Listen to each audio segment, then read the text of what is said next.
All right, YouTube, last video of the day. By the way, if y'all wondering what jersey I have on, this is Troy Polamalu's jersey from the Pittsburgh Steelers. He retired as a Steeler, but I'm still a fan.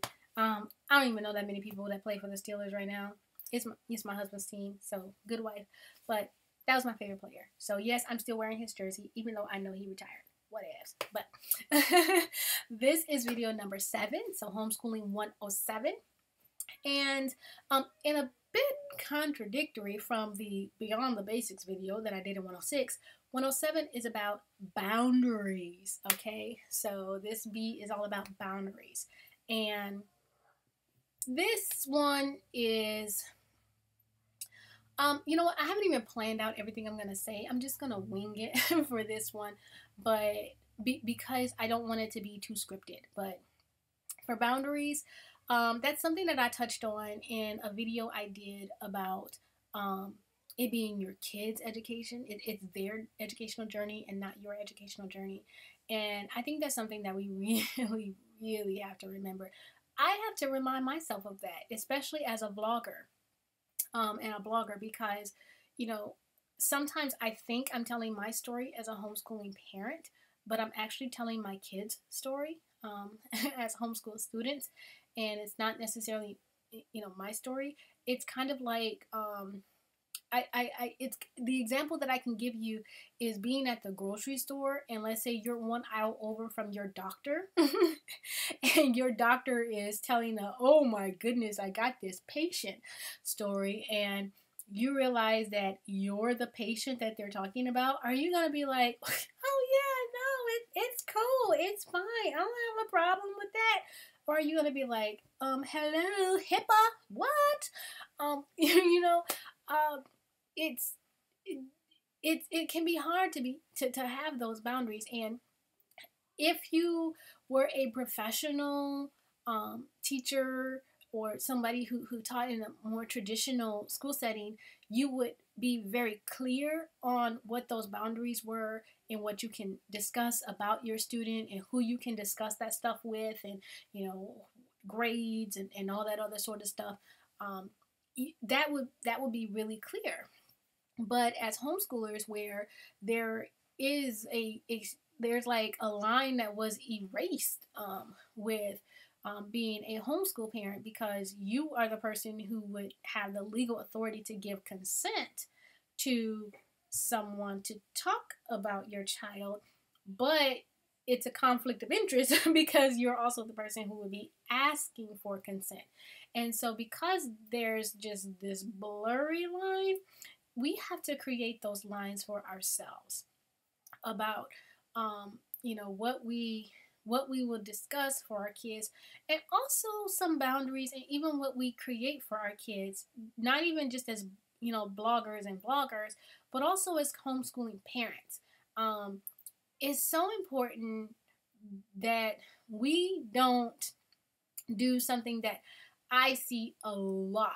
I mean, this is something that I see so much people talking about, and that is, you know, well, I did not get this when I was in school, and so I want my child to have that. And that's basically looking at your homeschool as your big educational do-over. Like, I was not happy with the education that I got as a child, and because of that, I am going to make this perfect for my child.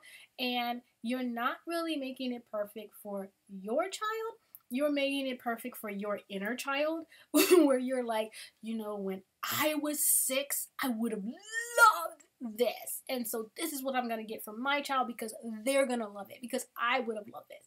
And as bad as that is at 6, you know, people are even doing it when their child is 16 or 17, and, you know, this is what I needed as a high school student, and because I needed this as a high school student, this is what I am going to give to my child. And yeah, you kind of need some boundaries with that, because it's, you know, this is not your do-over chance, okay? And we can kind of see that in sports. Like, everyone knows that guy And that guy is the one who is living out his NFL, NBA, NHL, professional bowling dreams through their child, where they are just using that child's body as a proxy for their sports dreams to come true through. And we can clearly, when that's not us, we can clearly see that in other people. But are we doing that educationally with our children? Are we saying, okay, if somebody would have taught me this topic in this way, I would have been great. And so I am going to let my child be great, by giving it to them this way, and then everybody will see that I was right in what I thought was perfection.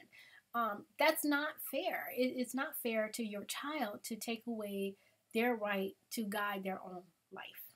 It's just not fair.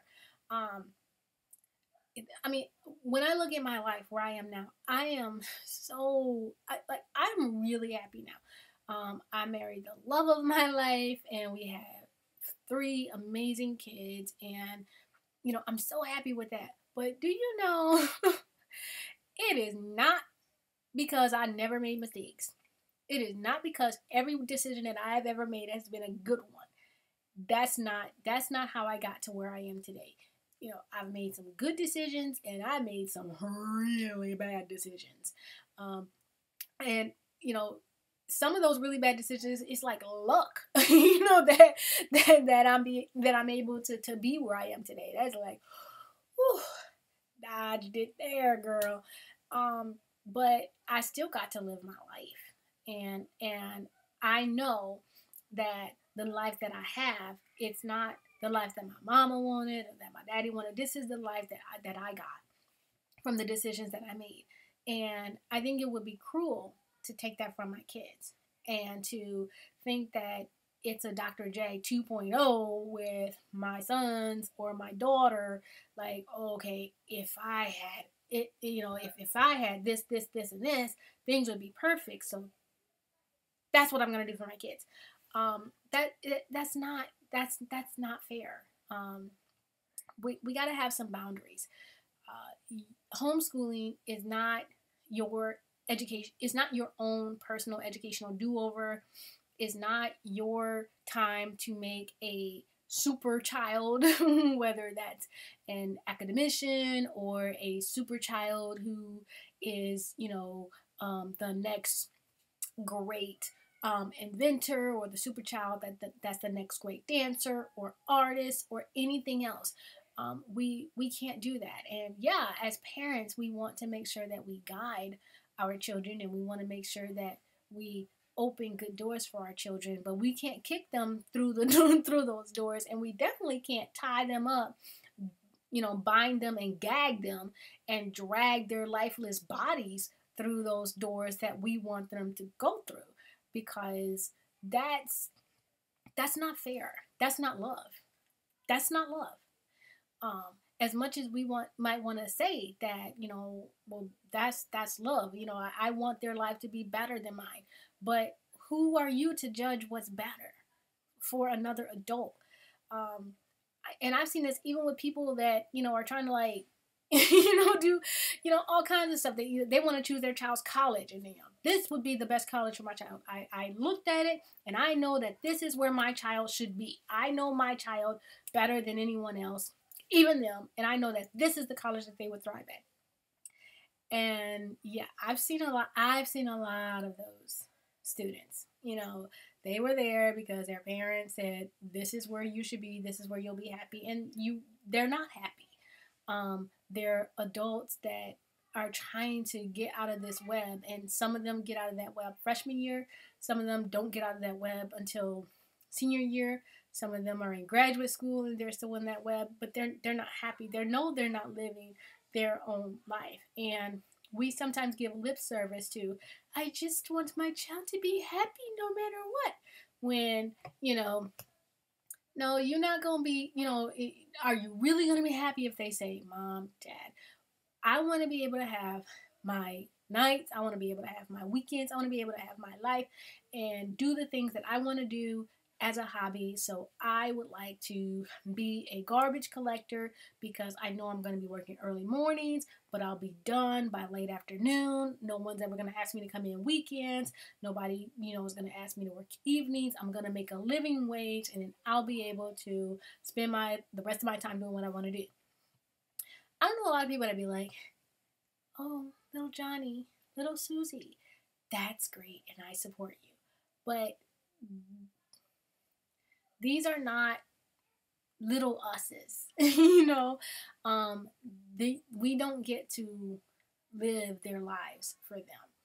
We get to impart the ideals and the moral compass that we feel is right, but in the end, it's their life, and usually when I talk to people who say that they know exactly what college their child should go to and they know exactly what major their child should major in, when I ask them, oh, so you'd be okay, your parents should have picked your spouse and your parents should have picked your college and your parents should have picked your job, and they'll be like, well, no, my parents, they thought they knew me, but they didn't really know me. Well, guess what? No matter how much we think we know our kids, there are parts of your child that you just will never know unless they choose to reveal it to you when they're 50. And they'll say, you remember back when I was 12? Yeah, no. Okay. And, again, part of that's a world that I see so much. I know I always lose Facebook friends once a year. I get a bunch of unfriend because I do my annual post, usually for Festivus, about what happens in my classrooms a lot of times where I'm like, parents, people say, my child would never, nope, nuh-uh, ain't gonna happen.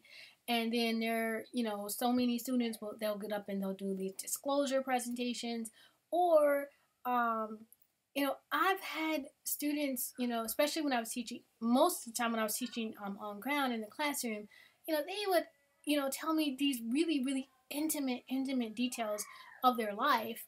And they would sometimes even talk about that in class. And they would say, my parents have no idea, my parents have, no idea that I'm a homosexual.